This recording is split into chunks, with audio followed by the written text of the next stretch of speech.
Great day 2 here at the Kia World Extreme Games in Shanghai, China. Hi everybody and welcome back. We're getting ready for our aggressive inline final, which always brings out a great and enthusiastic crowd here to Shanghai, China. This is the Kia World Extreme Games, aggressive inline vert final, and it will be spectacular. 10 skaters in all have made it into the final. What are they judged on? How did they get here? And what are the rules? Well, that's pretty simple. Here we go. 10 athletes compete. They get 4 30-second runs, and it's the highest score that wins. Once again, everybody, I am Paul Higgins along with Arlo Eisenberg. And Arlo, I welcome you back to the vert ramp, and it's going to be a lot of fun. Your thoughts. Can somebody upset the person that should be upset at some point, the Yasutoko brothers? Well, in a word, no. They're not going to be upset. It would take a minor miracle for that to happen. But there are some good, talented guys out here. It's mostly a battle for third place after the Yasutokos. And you can see Warapaj Bonham is a late entry into this. CJ Wellsmore, who won gold on the street. And of course, as you skip on down to Takeshi and Eito Yasutoko, and of course, they are the ones to beat. But as Arlo said, anything could happen. Could see some really amazing things, but you just never know, right? Well, last year, Eito won after Takeshi fell. But unless both of these guys fall in all of their runs, I don't really see anyone taking first place in this, but maybe second or third is up for grabs. Certainly third place is up for grabs. And here we go, the Takeshi brothers and the whole host of the other 8 skaters out there on the ramp. Richie Eisler will be the first one to go. He's from Canada. And Richie, we saw him on the podium also with the street course Did we see him on the podium? I've done so many events, I believe so. Don't worry about it. He wasn't on the podium this year. Last year he got 4th place, so he earned an automatic qualifier to the street contest. And one of the top street skaters. Yeah, and CJ Wellsmore, of course, was on the podium from Australia winning the gold. That's right. So we congratulate them. Your thought process right now, Arlo, you've been in this situation. You know what it feels like, contest. Big crowd, a lot of anticipation. Yeah. Massive TV coverage. And you know, it's not just a big crowd, it's a big ramp. It's bigger than most of these guys are used to. So they've been taking advantage of these last few days to try and get acclimated and get used to it. And a couple of these guys early in the round are street skaters. Warapaj was another one of the contenders for the title in the street contest. Big 540, that's something he was nervous about in the warm-ups, but he nailed it there, no problem. Little trouble on the coping, managed to stay on his feet, but you can see he's going really low. These guys are running in reverse order from how they're ranked coming into this event. So we're going to work our way up to the Yasutokos. You'll see the airs get higher, the tricks will get more difficult as we work our way through these heats. So Warapaj's first run is in the books, and we'll see that score in just a second. And the scores will come to the top part of your screen, and then CJ Wellsmore is getting ready to drop in. Again, they're judged on the 100-point scale. Best overall run will win.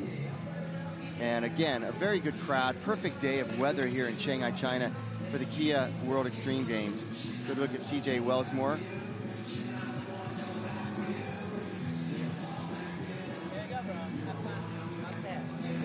So with a score of 55.33.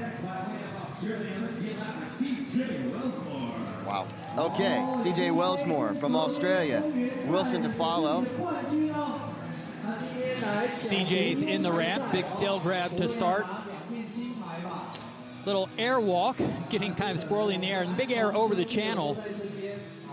CJ, of course, coming off of that first place win in street, now trying to add to his awards out here on the vert ramp.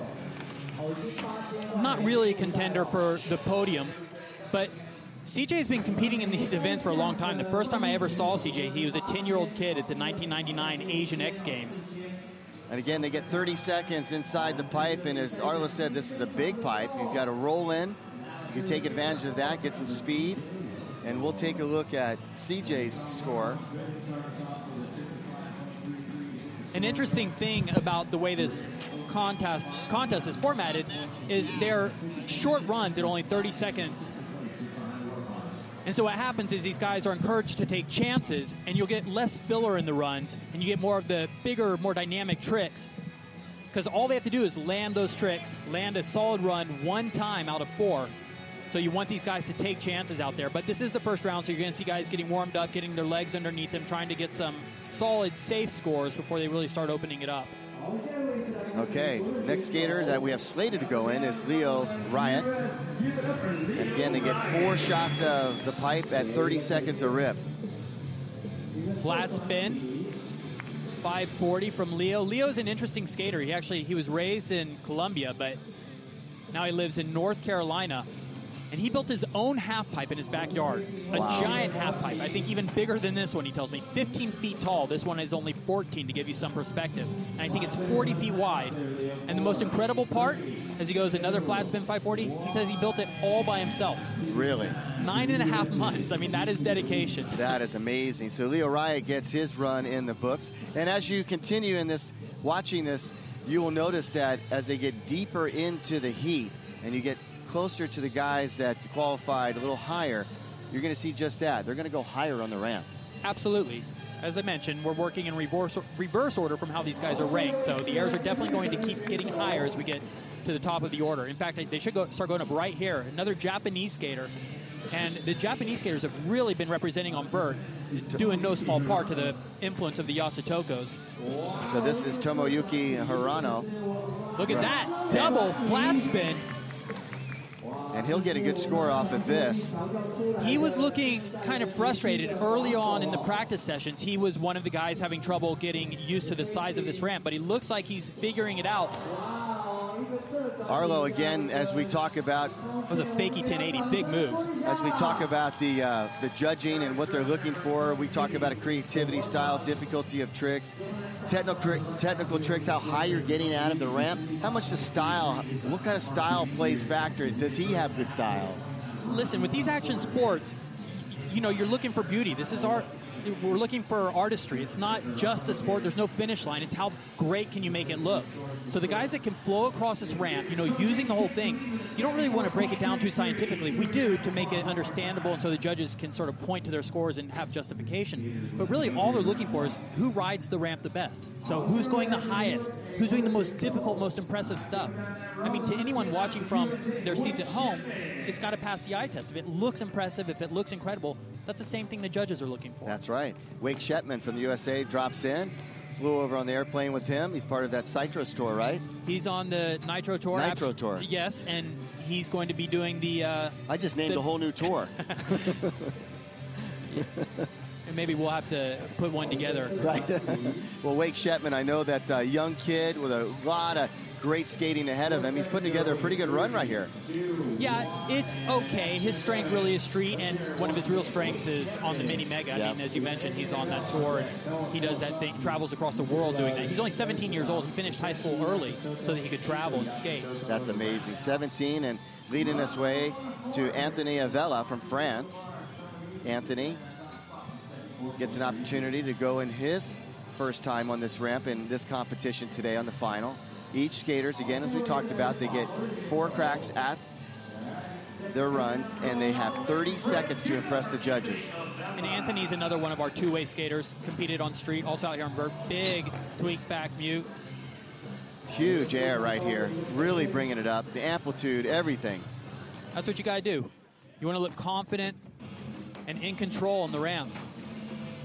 Anthony Avella putting on quite a good show, winding down his run. What we've seen from him is a lot of big, clean airs. Not too many tricks so far. There's a 540. Oh, geez. Going down hard. Boy, did he go down hard. And then bounces right back up. This guy is no stranger to the gym. He's strong. He can take a beating. That was an impressive run, and we'll see the scores again. Right now, he's flying high. And take us through this, Arlo. Yeah, that was an inverted 540. He kicked out his leg, Liu Kang. And it just landed a little low and really didn't get that rotation under control. Over-rotated right into the transition, slammed into the flat. Towa Kawasaki getting ready to go, one of the Japanese riders, skaters in this event, and he drops in through the channel going alley-oop style. Well, watch this kid because he's wearing a good skate shirt. He's not just from Japan. He actually skates at the Yasutoko skate park, so he gets personal instruction from them, and you'll see their influence directly in his skating. Big, clean airs, knows how to ride out of that bird, uses the whole ramp. Forward 900, completely inverted. Now going back the other way, kind grind. And this is going to be something interesting to note as we go on in this competition. Once we start getting to the top guys, what they do on the coping might really separate the top qualifiers and the guys who actually end up on the podium. Because they've all got the big airs, they've all got the big spins. It's who's willing to take some chances on the coping. Here's that inverted 900. So clean, executed great, and once again, I cannot overstate that Yasutoko influence. Kawasaki pretty stoked about that one. This will lead us to Nikolaj Najdenov from Bulgaria, and there's a great look at the ramp. You see the scores starting to come in. We're all on the same page now, so we have a 79.67 for Kawasaki, which leads the scores, and that will probably change as we get deeper into it with that gentleman. Najdenov getting ready to go in, and he will be our 8th qualifier. And again, as Arlo mentioned, the deeper we get in the contest, you will notice that they will go higher and they will be better skaters. Well, definitely keep an eye on this guy. I mean, right now you'd have to say he is the lead threat to take that 3rd podium spot. And if all the stars align just right, maybe he gets into number 2. There he goes, flat spin, 540. Straight into an inverted 540. There's a forward 900. So 3 tricks back to back to back. That's the way you want to do it. Headed for that channel. We've not really seen that challenge yet. Carving the backflip over the channel. So far, now we're really getting into the money runs. That was a great run from Nikolai. Nikolai putting in a good run over the channel, as Arlo mentioned. And here we go. He goes up to the top. The coping is right there, which he bounces off.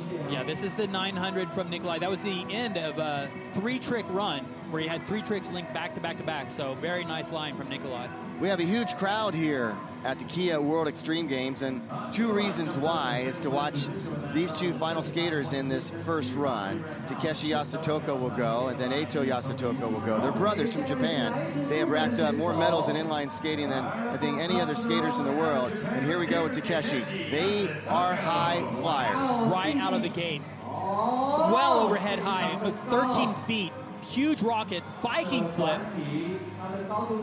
And these guys, they're not just 2 of the best inline vert rollerbladers in the world. These are 2 of the best half-pipe athletes across any discipline. It's amazing what they're doing, and this passes the oh wow factor if you're watching at home. That's it. This passes the eyeball test. This is what you want to see. And watch Takeshi. He's going to be impressive in the air, no doubt about it. He goes higher than anyone, but he's also going to take chances on the coping, and that will be the key to this contest. If he's going to beat his brother, it's going to be on the coping. And these 2 trained at separate parts of the country, separate parts of the world. One was training in California out of Woodward West leading up to this. That was Takeshi, who goes down at the end of his run, and Eito stayed in Japan. And now not only were they training at different parts of the world, they're staying in different hotels. Are they? Out here, absolutely. Really? I had breakfast with Eito this morning. I said, what's up with that? And he said, well, I said, are you guys fighting? He started laughing. He said, yeah, but really the truth is, he said, you know, Takeshi's still young. Yeah. He loves skating. It's all he wants to talk about. And Eito's like, I'm older. I have kids. He's like, I don't want to think about skating all the time. It's too much pressure. I want to talk to my kids. That's funny. So he made him stay in another hotel room. There you go. 85.67 Takeshi. Eito dropping in right here through the channel. He will sky high as well. What will be the difference in these 2 runs? We'll find out. So here we go. 1080 California roll. That's one of Eito's signatures. He's got a lot of signature tricks.